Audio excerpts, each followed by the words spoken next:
안녕하세요. 지혜의 샘을 찾아 떠나는 여러분의 길동무, 깊은 사색의 시간입니다. 우리는 모두 무언가를 찾아 헤매며 살아갑니다. 어떤 이는 부와 명예를, 어떤 이는 성공과 안정을 찾아 쉼없이 달립니다. 부처님께서는 부자가 되는 것을 막지 않으셨습니다. 오히려 올바른 방법으로 부를 쌓고 그것을 이웃과 함께 나누는 지혜로운 부자가 되라고 말씀하셨죠. 하지만 우리가 진정으로 찾아야 할 궁극적인 보물은 무엇일까요? 그것은 바로 우리 각자의 마음속에 이미 존재하고 있는 찬란한 본성, 즉 불성입니다. 옛 선사들은 이 고귀한 본성을 길들여야 할 한 마리 거친 소에 비유했습니다. 우리 민족에게 소는 단순한 가축이 아니었습니다. 고된 농사일을 함께하는 가족이자 묵묵한 성실함과 우직한 힘의 상징이었습니다. 그렇기에 우리의 근원적인 마음자리를 소에 비유한 것은 참으로 깊은 뜻을 담고 있습니다. 오늘 우리는 잃어버린 소를 찾아 떠나는 위대한 여정을 함께하고자 합니다. 이 여정의 지도는 바로 시무도 또는 시부도라 불리는 10폭의 그림 속에 담겨 있습니다. 사찰의 법당 벽화에서 한 번쯤 보셨을 한 동자가 소를 찾아 길들이고 마침내 깨달음에 이르는 과정을 그린 이 그림들은 단순한 옛 이야기가 아니라 바로 우리 자신의 마음을 찾아가는 수행의 길을 안내하는 나침반입니다. 이 이야기가 여러분의 마음에 작은 등불을 켠다면 잠시 시간을 내어 좋아요와 구독을 눌러주시는 것은 어떨까요? 부처님의 가르침을 나누는 것은 법보시라는 가장 큰 공덕이 됩니다. 여러분의 소중한 마음이 더 많은 분들이 자신의 소를 찾는 여정을 시작하는 계기가 될 것입니다. 모든 분들의 마음에 평화와 지혜가 깃들기를 기원하며 이제 이야기의 문을 엽니다. 시무도는 크게 두 가지 흐름이 있습니다.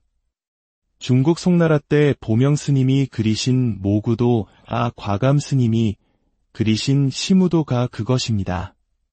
모구도는 이미 내 안에 날뛰고 있는 소를 길들이는 과정에, 시무도는 우선 잃어버린 소를 찾는 여정에 조금 더 초점을 맞춥니다. 오늘날 한국 사찰에서 더 흔히 볼 수 있는 과감 스님의 시무도를 중심으로 그 10가지 단계를 따라가 보겠습니다. 첫 번째 그림은 시무, 소를 찾아 나서는 단계입니다. 그림 속 동자는 곱비 하나만 든 채 망망한 산속을 헤매고 있습니다. 이것은 바로 우리 자신의 모습입니다. 나는 누구인가? 내 삶의 의미는 무엇인가? 하는 근원적인 질문을 품고 진정한 자아를 찾기 위해 구도의 길에 첫 발을 내딛는 순간입니다. 무엇을 찾아야 할지도 막막하지만 더 이상 이렇게 살 수 없다는 결심으로 길을 떠나는 용기 있는 시작인 셈입니다. 두 번째는 견적, 소의 발자국을 발견하는 단계입니다. 오랜 헤맴 끝에 동자는 마침내 흙 위에 선명하게 찍힌 소의 발자국을 발견합니다. 이것은 수행의 길에서 만나는 첫 번째 왜 순간입니다. 경전을 읽다가 혹은 고요히 명상에 잠겨 있다가 문득 가슴을 치는 깨달음의 조각을 만나는 것과 같습니다. 아직 소의 실체는 보지 못했지만 내가 올바른 길 위에 서 있다는 확신과 희망을 얻게 되는 중요한 전환점입니다. 세 번째 그림, 견우에서는 드디어 소를 발견합니다. 저 멀리 숲 사이로 소의 엉덩이와 꼬리가 언뜻 보입니다. 발자국이라는 간접적인 흔적이 아닌 본성의 실체를 직접 목격하는 순간입니다. 하지만 아직 멀리 있고 그 소는 온통 검은색을 띤 거칠고 사나운 모습입니다. 우리의 본성이 번뇌와 망상, 그리고 오랜 습관에 가려져 있음을 상징합니다. 네 번째는 드구, 마침내 소를 붙잡는 단계입니다. 동자는 거칠게 날뛰는 소와 한바탕 씨름을 벌인 끝에 겨우 곱비를 꿰어 붙잡습니다. 검은 소는 벗어나려 격렬하게 저항하고 동자는 온 힘을 다해 고삐를 놓치지 않으려 했습니다. 이것은 수행자가 자신의 마음을 통제하려 할 때 겪는 내면의 격렬한 투쟁을 보여줍니다.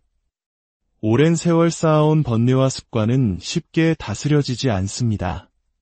끊임없는 인내와 노력이 필요한 고된 과정입니다. 5번째, 모구는 소를 길들이는 과정입니다. 이제 동자는 채찍과 고삐를 사용하여 검은 소를 본격적으로 길들이기 시작합니다. 꾸준한 노력 끝에 소의 거친 성질은 점차 누그러지고 검은 털빛도 차츰 옅어져 반은 검고 반은 흰 모습으로 변해갑니다. 이것은 탐욕, 분노, 어리석음이라는 삼독의 때를 꾸준한 수행과 정진으로 정화시켜 나가는 과정을 상징합니다. 나의 검은 업이 점차 맑아지고 있음을 보여주는 희망적인 그림입니다. 6번째는 기우기가 소를 타고 집으로 돌아가는 아름다운 장면입니다. 이제 소는 완전히 길들여져 온순한 흰 소로 변했습니다. 동자는 더 이상 고삐를 필요로 하지 않습니다.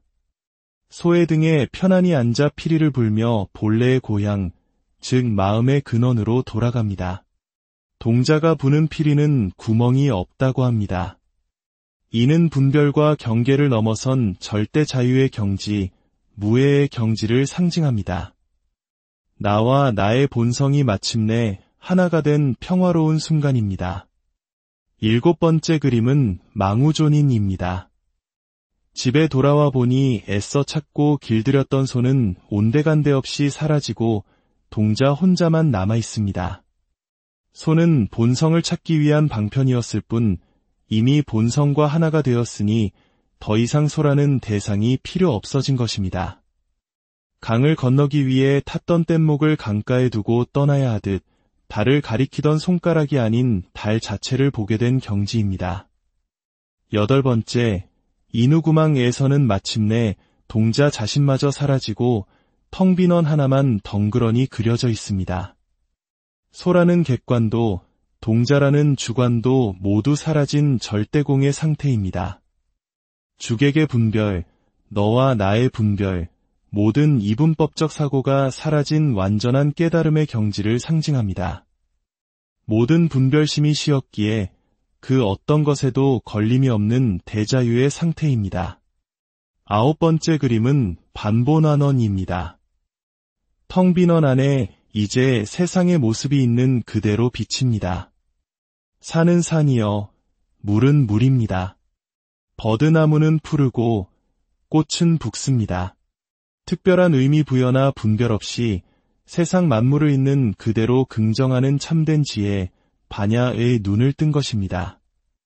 모든 것이 본래의 자리에서 제 모습을 드러내며 조화롭게 존재하는 세상의 참모습을 보게 된 것입니다. 그리고 마지막 10번째, 이 시무도의 여정이 우리에게 전하는 가장 위대한 가르침이 담긴 입전수수입니다. 깨달음을 얻은 동자는 이제 지팡이에 큰 포대를 메고 사람들이 북적이는 저작거리로 내려옵니다. 전, 은각에, 즉 속세를 의미하고 수수는 손을 내민다는 뜻입니다. 나 혼자만의 해탈에 머무르지 않고 중생들이 있는 삶의 현장으로 다시 돌아와 그들에게 자비의 손길을 내미는 것입니다. 그의 포대에는 중생들에게 나누어 줄 복과 덕, 그리고 지혜가 가득 담겨 있습니다. 이것이 바로 대승불교가 추구하는 궁극적인 목표, 자리이타, 즉 나의 이로움과 타인의 이로움이 둘이 아니라는 보살의 길입니다. 이 10폭의 그림을 통해 우리는 깨달음이 저 멀리 산속 깊은 곳에 있는 특별한 것이 아니라 내 마음을 들여다보고 그 마음의 소를 찾아 길들이며 마침내 그 지혜와 자비로 세상과 함께하는 과정임을 알 수 있습니다. 잠시 부처님 시절의 한 이야기로 우리의 삶을 돌아보는 시간을 갖겠습니다. 부처님 당시에 80살이 넘은 한 노인이 있었습니다. 그는 엄청난 부자였지만 탐욕스럽고 인색하기 짝이 없었습니다. 이미 수많은 집을 가지고 있었음에도 그는 또다시 새로운 집을 짓느라 여념이 없었습니다. 그곳을 지나시던 부처님께서 노인에게 다가가 물으셨습니다. 어르신, 참으로 고생이 많으십니다. 이 많은 건물은 다 누가 살려고 이리 열심히 지으시는 겁니까? 노인은 숨을 헐떡이며 대답했습니다. 앞 건물은 손님을 맡고 뒷 건물은 제가 살 겁니다. 양쪽 건물은 자식들과 하인들을 살게 하고 나머지는 재물을 보관해야지요. 여름에는 시원한 다락에서 겨울에는 따뜻한 방에서 편히 지낼 겁니다. 부처님께서 안타까운 마음으로 말씀하셨습니다. 어르신, 제가 삶과 죽음에 관한 중요한 가르침을 드리고 싶은데 잠시 일을 멈추고 제 이야기를 들어주시겠습니까? 노인은 손을 내저으며 말했습니다. 지금은 너무 바빠서 앉아있을 틈이 없습니다. 다음에 다시 오시면 그때 이야기합시다. 정 급하시면 그 중요한 말씀만이라도 어서 해보시오. 부처님께서는 그를 위해 다음과 같은 개송을 읊으셨습니다. 어리석은 자여, 공연히 허덕이는구나. 이 몸뚱이조차 진정한 내 것이 아니거늘 하물며 자식과 재물이야 말해 무엇하랴. 여름엔 여기서, 겨울엔 저기서 지내리라 계획은 많지만 바로 코앞에 닥쳐올 재앙은 알지 못하는구나. 노인은 건성으로 대답했습니다. 좋은 말씀 잘 들었습니다. 허나 지금은 정말 바쁘니 나중에 다시 오십시오. 부처님께서는 그를 가엾게 여기시며 조용히 그 자리를 떠나셨습니다. 그리고 얼마 지나지 않아 집을 짓던 곳에서 사람들의 비명소리가 들려왔습니다. 노인이 석가래를 올리다가 그만 떨어진 대들보의 머리를 맞아 그 자리에서 목숨을 잃고 만 것이었습니다. 여러분, 이 노인의 이야기가 어찌 남의 이야기로만 들리십니까? 우리는 모두 자신이 언제 이 세상을 떠날지 모른 채 나중에 다음 해를 기약하며 살아갑니다. 정말 중요한 것이 무엇인지 잊은 채 덧없는 욕망의 집을 짓느라 하루하루를 소모하고 있지는 않습니까? 시무도의 여정은 바로 우리 각자의 이야기입니다. 여러분의 마음속 손은 지금 어디에 있습니까? 아직 그 존재조차 모른 채 방황하고 있습니까? 아니면 이제 막 희미한 발자국을 발견하셨습니까? 거친 검은 소와 힘겨운 씨름을 하고 있거나 혹은 평화롭게 피리를 불며 본향으로 돌아가고 계실지도 모릅니다. 어떤 단계에 있든 괜찮습니다. 중요한 것은 내가 지금 나의 소를 찾아가는 여정 위에 있다는 것을 아는 것입니다. 그리고 그 여정의 끝은 나 혼자만의 평화가 아니라 저작거리로 내려가 이웃에게 따뜻한 손을 내미는 것임을 기억하는 것입니다. 오늘 이 시무도 이야기가 여러분 각자의 마음을 비추는 거울이 되기를 바랍니다. 부디 여러분의 수행길에 지혜와 용기가 함께하기를, 그리고 마침내 여러분 모두가 자비로운 마음으로 세상에 따뜻한 빛을 나누어주는 분들이 되시기를 진심으로 발언합니다.